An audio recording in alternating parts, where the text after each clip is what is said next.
So whereabouts is the beach? Kuyagua. Yeah. Are you on an island or are you on the Venezuelan coast?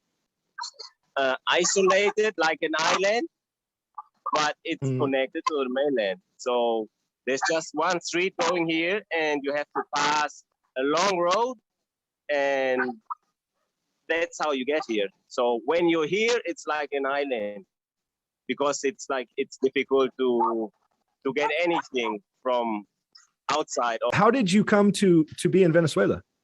I took the airplane from Lisbon, and before that I was in Hamburg. Yeah, so 2 years ago in April, I was so impressed by the work also from Dash. At that time, they were promising so many merchants here, and I was like, okay, this is the place to be. So I got to go, and then then we took the plane. So the president and me, and we enjoyed it a lot. I mean, it's so different. It's so different from what the media said. It's just completely different. When we were talking via email, you mentioned that you purchased a house. Did you purchase that house there on the beach? I wish. I purchased it in Maracay. I just bought a house there with Tether. So we did the transaction with Tether because then it's easier to set up the contract when you put the amount in dollars, and then you have the coincidence with the same amount of dollars, and then you can you have a receipt, right? So we did the transaction with Tether. Can you tell me about the Kuyagua.net Bitcoin Beach project that you're working on? Yeah, so I like to promote the places. Me as the real Bitcoin Club is educating the merchants.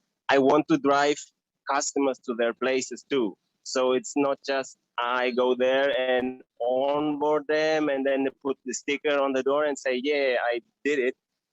I spend a lot of energy on educating them on Google Maps and how to promote their business on Instagram.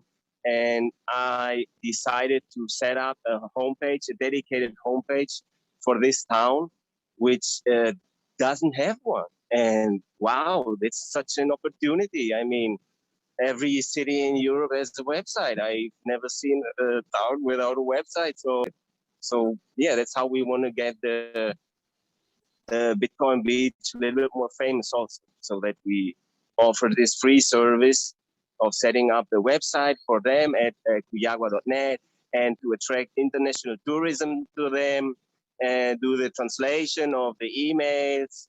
So, and we help a little bit in educating on English, so the kids can study Duolingo and so that it's really good when well prepared in a few years to welcome all the tourists from the world that want to see the reality of Venezuela. So I think it will become quite popular, especially because tourism here is so attractive. It's the rates for having a nice holiday here they're worth the money. How many different merchants are at Kuyagua that are onboarded and are ready to accept Bitcoin? Like if I wanted to travel there, could I stay at the hotel, eat at the restaurant, get drinks at the bar, go on the beach tour? Absolutely. Yes, absolutely. So I focus on the most frequently visited places. And we have here this restaurant. It's called New Point. It is really the most famous one of the whole beach.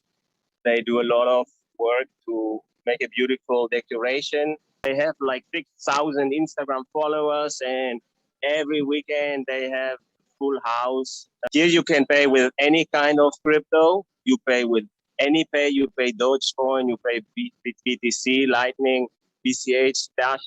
We did set it up all for them. So in the end, the customer can make the decision which coin he likes to spend.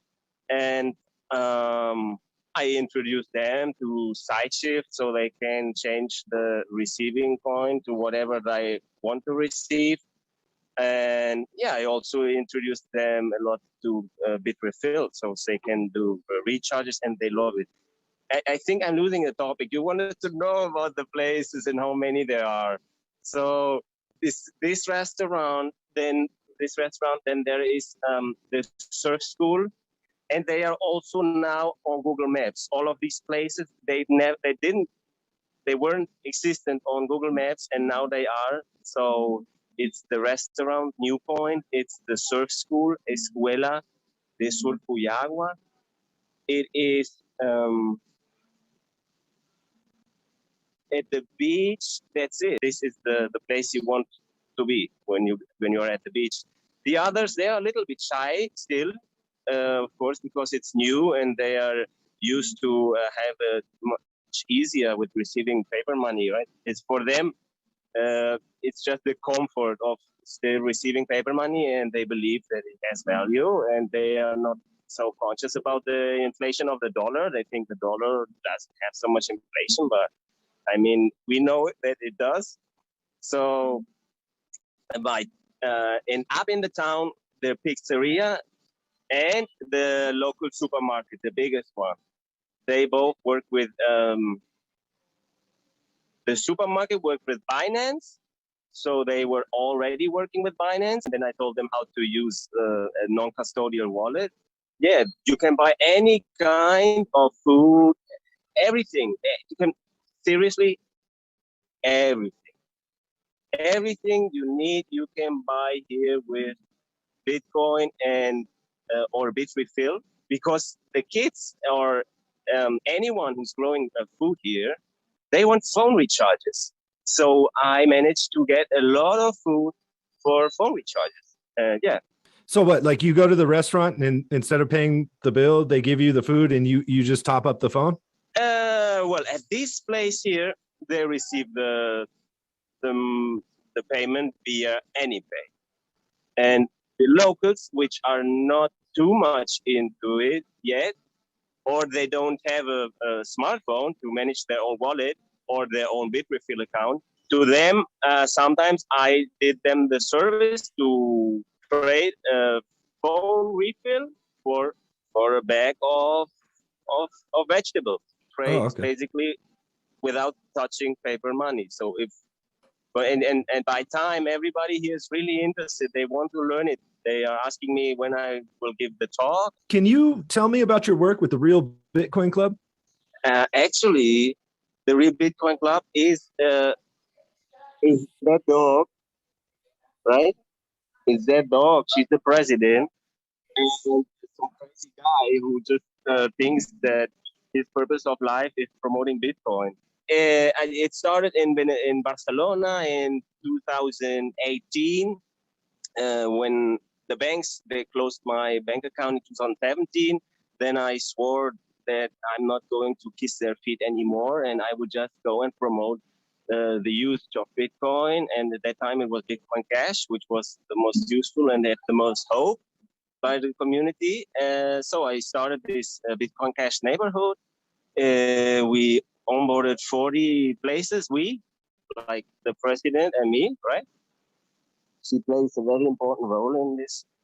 And yeah, we did it. We started living on purely Bitcoin. April 2018, at the same time when we released the Android app, Bitcoin Map, which is also worth to check it out on the Play Store. It's by the Real Bitcoin Club. There are various. So when we started that app, and we had the first place, which was the first supermarket to accept the BCH, that was the moment when I decided not to consume anything anymore if the merchant won't receive it in Bitcoin. I created this artificial need, right? I said our money at all anymore. I had to solve the issue, right? I set up my own problem to then be obligated to solve it. So that's why I sold it. I mean, because I was obligated to survive and to eat. How would you characterize crypto adoption in Venezuela? Like we hear a lot of things about how everyone's using crypto. They're using Bitcoin for remittances, Tether for remittances. What's your firsthand experience after being there for 2 years? They like it as an investment. They like it to protect themselves from inflation. They are not so conscious about the issues of custodians. So when I came here first, many of them were just using their local Bitcoins account to make trades in between of them, which then later changed to Binance. They really made strong progress here with Binance. And by now, I would say, yeah, like when you ask a merchant on their local eBay, okay, their local eBay is called Mercado Libre. And when you ask a random merchant, I always do the test. I always look for new opportunities to spread the word. So I put a lot of questions on the articles asking if I could pay for Bitcoin. And one out of five, yes, they received the Bitcoin. And most of them, they want to receive Tether. Then I explain them it's the same if I send them BCH or Dash because it's low fee. And they can trade it to Tether on their on Binance. So yeah, that's how I've been seeing it adopted by the general population. Apart from the efforts which all the teams are doing here, like the Dash team, they did a huge effort already 2 years ago. It started 2.5 years ago. They did big conferences and they got quite some traction, but it didn't take off because at that time they were just not, the population wasn't ready because it's a lack of internet connectivity and smartphones still to really unfold the potential. But this is the beauty of Kuyagua, of this beach here, because this is more like a middle upper class society. So they have the smartphones, and the tourists that are coming, they come with big luxury cars. And yeah, it's actually very interesting, I think, for outsiders to know that there do exist rich people in Venezuela. So it's not like on the television, everybody is starving. It's actually totally the opposite. I've seen more people starving in Europe than here, I tell you. And I've been there traveling with a bicycle, also spreading adoption in 2018, 2019. I went from Barcelona to Greece with the bicycle, passing France and Italy. And I met many refugees in Athens. So there's yeah. So actually, I mean, Venezuela, nobody here I've seen has ever been starving without wanting to search the trash, right? I mean, you always have some drug addicts which prefer to find the food in the trash than to buy it, right? I mean, that's just normal everywhere around the world. I talked to Javier Bastardo from Satoshi in Venezuela, and he says that because of the currency crisis in Venezuela, that Venezuela has moved into dollarization. There's lots of people using dollars. There's lots of people using virtual dollars like Zelle, and also using stable coins like Tether or USDC via Binance. Have you noticed that? And have you seen that as having a negative impact on Bitcoin adoption? Oh no, nah, it's positive, I think, because the people here are already used to various currencies, and they already know about the issue of inflation, and the dollar it creates a lot of problems for them because there's never enough change available. So the $1 coins and the $5 coins, they're really hard to get. And then when you have the dollar, it damages so fast, and then they don't want to accept it anymore.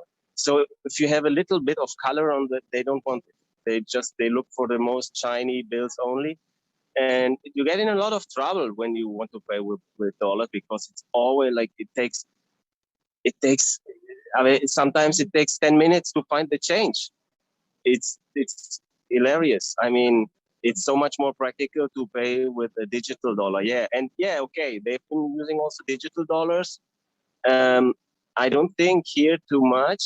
Let me ask you a second. Chuchu, ¿tú recibes aquí Cele y PayPal también o no tanto? ¿La mayoría paga efectivo? ¿Cómo es? ¿También Cele y PayPal? Sí, a veces. Más Cele que PayPal. Okay. So, yeah, they receive some Cele and PayPal, mostly Cele. But the majority Okay. is cash, especially here in this town. In other places, for example, in Maracay, there was a lot of the banking cards, the debit cards, because the cash is rare, and the banks here they have created this artificial scarcity of paper money. I think to get their fee on the point of sale. My next question was going to be, what about the Petro? Everyone hears all these rumors about the Petro, the regime-backed cryptocurrency. Have you had any experience with it?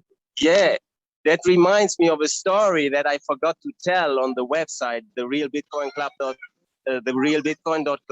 the website which I just updated and sent you the link to get a quick overview of the history of the club.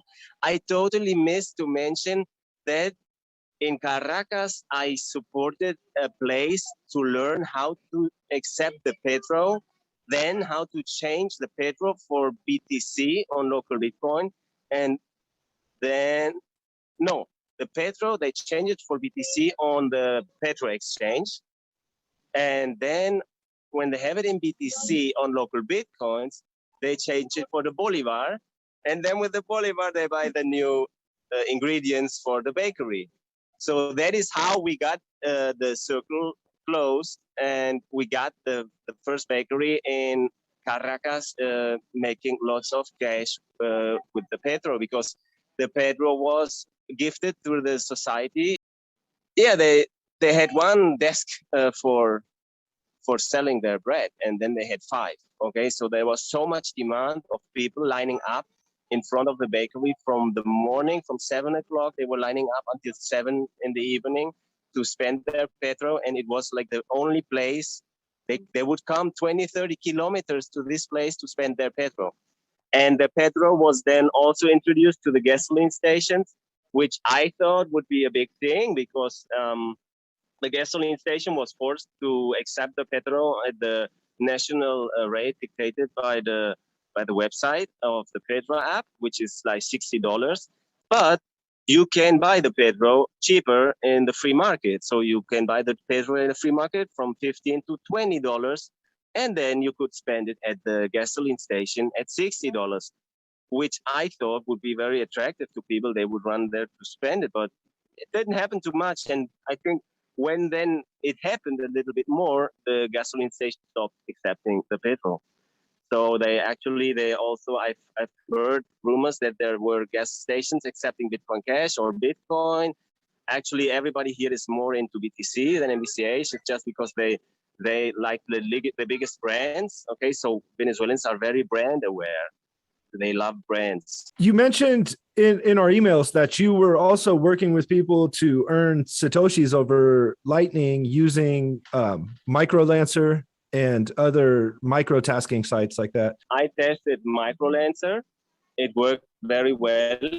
I could hire, I think it was mostly people in Africa. So I put up an offer and they would do some social media promotion. That worked really well. There are quite some traffic on Microlancer in comparison to Lazy Fox, which is the same thing for BCH. It's like non-custodial. It's cooler on that part, but it just doesn't have the same traffic. You've been talking about Dash here and there a little bit in some of your other answers, but how widespread is Dash adoption in Venezuela? Are there lots of people that accept it or use it? I think it's quite well known, the brand, and there are quite a few people holding it, but more like an investment and not spending it at all, I think. So I was really disappointed when I came to Caracas. I was really sad that I fell for the trap of the propaganda of the there was some promotional team of Dash at that time that was working for the DAO, and nobody did actually review their work until I came along, and they had like 4,500 places promoting in all Venezuela. And after that, I had verified many of them. They had to take offline half of the places because they just simply didn't exist. Yeah, there was some stuff going on there. Yeah, and I promoted Dash Tags. I worked a little bit with Dash Tags because I saw that opportunity that the people which are selling at the street, which don't have a bank account, um, which would only accept the point of sale of the banks by paying the neighbor merchant a high fee for processing their payment. So there's the grocery guy selling in front of an official store who has a bank account, and then the grocery guy in front of that store says, okay, you want to pay with the card, then you got to pay there and you will pay 15% more. And the people are okay with paying 50% more. And so they do it like this. And I said, okay, cool, we can introduce a Dash text here because they can receive payments by text message. And it was the only service available that was working here in Venezuela with text messages and Bitcoin. So yeah, that's how I got into Dash a little bit, like intensively, like 3 months working intensively on that until I realized that it is a little bit over promoted. Is there anything that I haven't asked you about living on crypto in Venezuela that you think it's important for people to know? I think the most important message I can bring here is come and see it with your own eyes. Okay, just if you have the chance to make a holiday here of 1 or 2 weeks, you will be very surprised about the beauty of Venezuela. That's what I think is the most important message I can give to the crypto community. Also in under the aspect of crypto, because I've been doing a lot of merchant onboarding in Europe, and merchant onboarding here is like so easy, like 10 times easier. And I have a success rate that's so high. I just go to a new town, nobody accepts Dash, Bitcoin, Bitcoin Cash, whatever. And 1 week later, I already have convinced like 1, 2, or 3 places. It's just really a miracle, a magical place for crypto, I think, because the president is the only one in the world who has ever promoted Bitcoin usage. The only president in the world who has ever talked positively about Bitcoin, and he was the first one to do that. I mean, I'm not into politics at all, but his economic decision to support the Bitcoin, that has impressed. Did you hear about El Salvador and how in September next month they're making Bitcoin legal tender? Do you have any thoughts or opinions on that? Yes. So I love to see the effort they're doing their thing over there with the Strike app. I see it a little bit.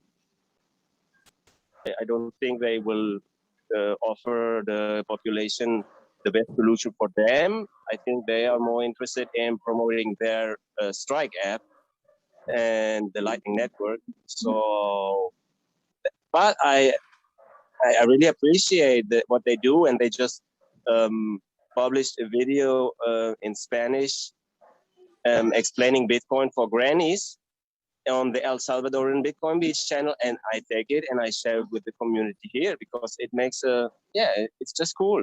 It's cool that we have 2 Bitcoin beaches, and every nation in the world should have its Bitcoin beach. Have you reached out to the Bitcoin beach in El Salvador or to the community, the Bitcoin community in Rovereto, Italy at all? Yes, I always reach out to everyone. I'm very aware of all the merchant onboarding projects all around the world. Is my main focus in my life, actually. And at Rovero, I contacted them a few times, but I would like to promote their places. So I asked them for a list of places to put them on bitcoinmap.cash, which is the website where we promote all the places that accept any kind of Bitcoin. Okay, so bitcoinmap.cash it is the website where any merchant BTC, BCH, Dash, they can promote themselves because we want to unite the Bitcoin community. We want to see the beauty of supporting each other in the common task of banking the unbanked or unbanking the banked. Yeah, that's kind of how I'm looking at it, is unbanking the banks. But Feliz, thank you very much for accepting the interview and answering my questions and showing us the beautiful beach town surroundings that you're currently enjoying. I really appreciate it. Same here, man. Thank you so much. Peace. Pura vida.